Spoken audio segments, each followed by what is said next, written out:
சென்னையில் 15 முதல் 20 சென்டிமீட்டர் மழை பெய்தாலும் 4 முதல் 5 மணி நேரத்தில் வெள்ள நீர் வடிந்துவிடும் வகையில் கட்டமைப்பு உள்ளதாக அமைச்சர் நேரு தெரிவித்துள்ளார். நெல்லை ரெட்டியார்பட்டியில் பத்திரிகையாளர்களை சந்தித்த அவர் புயல் எச்சரிக்கையை கருத்தில் கொண்டு அனைத்து முன்னேற்பாடுகளையும் செய்துள்ளதாக குறிப்பிட்டுள்ளார்.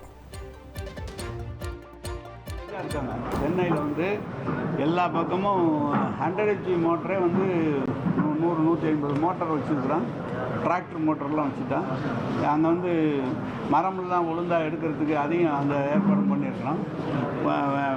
அந்த சப்பேல உடனடியாக தண்ணி எடுக்கிறதுக்கு அந்த வேலையும் பார்த்து எல்லா இடமே ரெடியாக, மழை வந்தால் பாதிக்காத அளவுக்கு எல்லா வேலையும் சேர்த்து இப்போ மாநகராட்சி ரெடியாக இருக்காங்க. சென்னையில் நீங்கள் 10 சென்டிமீட்டர் 15 சென்டிமீட்டருக்குள்ளே கிராஜுவலாக மழை இருந்தால் அதெல்லாம் உடனே வடிஞ்சிருங்க.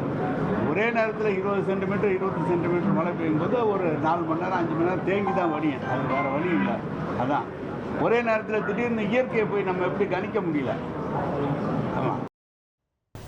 எஸ்ஐஆருக்கான பணி தொடங்கியதில் இருந்து கனவில் கூட எஸ்ஐஆர் விண்ணப்பங்கள் வந்திருக்கும் என சிவகங்கை ஆட்சியர் பொற்கொடி தெரிவித்துள்ளார். திருப்பத்தூர் வட்டாட்சியர் அலுவலகத்தில் நடைபெற்ற பிஎல்ஓக்களுக்கான வாழ்த்து கூட்டத்தில் பேசிய அவர் எஸ்ஐஆர் பணிகளை முழுமையாக முடித்தமைக்காக நன்றி தெரிவித்துள்ளார். காலையில் சமைச்சிங்களா சமைக்கலையான்னு தெரியாது, குழந்தைகளை பார்த்துக்கிட்டிங்களான்னு தெரியாது, வீட்டுக்கு ஜென்ஸ் எல்லாம் வீட்டுக்கு ஏதாவது காய்கறி மளிகை சாமான் வாங்கி போட்டிங்களா போடலையான்னு தெரியாது. கனவு எல்லாமே கூட உங்களுக்கு தூக்கத்தில் கூட எஸ்ஐஆர் ஃபார்மாக தான் இருந்திருக்கும், விட்டு போன வீடுகளாக தான் இருந்திருக்கும். என்னால் அது எல்லாமே புரிஞ்சிக்க முடியுது.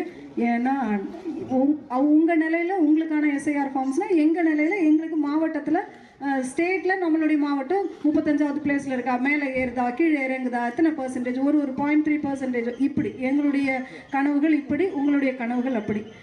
என்னால் இன்னும் அச்சீவ் பண்ண முடியல, எங்களால் முழுமையாக அச்சீவ் பண்ண முடியல. உங்களுடைய பணியில் நீங்கள் அச்சீவ் பண்ணிட்டீங்க, அதுக்காகவே சிறப்பான வாழ்த்துக்கள்.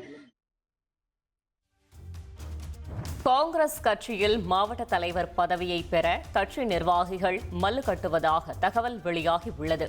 கட்சியை அடிமட்ட அளவில் வலுப்படுத்தும் விதமாக காங்கிரசின் டெல்லி தலைமை சங்கதன் ஸ்ரீஜன் அபியான் என்ற புதிய திட்டத்தை நாடு முழுவதும் செயல்படுத்தி வருகிறது.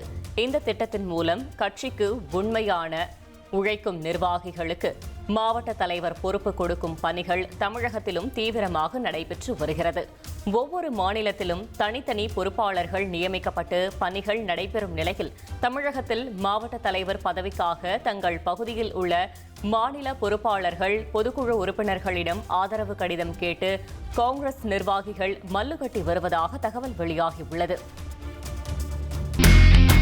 இனி செல்லும் இடமெல்லாம் செய்தி. தந்தி டிவியின் வாட்ஸ்அப் சேனலை ஃபாலோ பண்ணினா செல்ல இருக்கும் இடமெல்லாம் செய்தி. இதோ QR கோட் இப்பவே ஸ்கேன் பண்ணுங்க, ஃபாலோ பண்ணுங்க.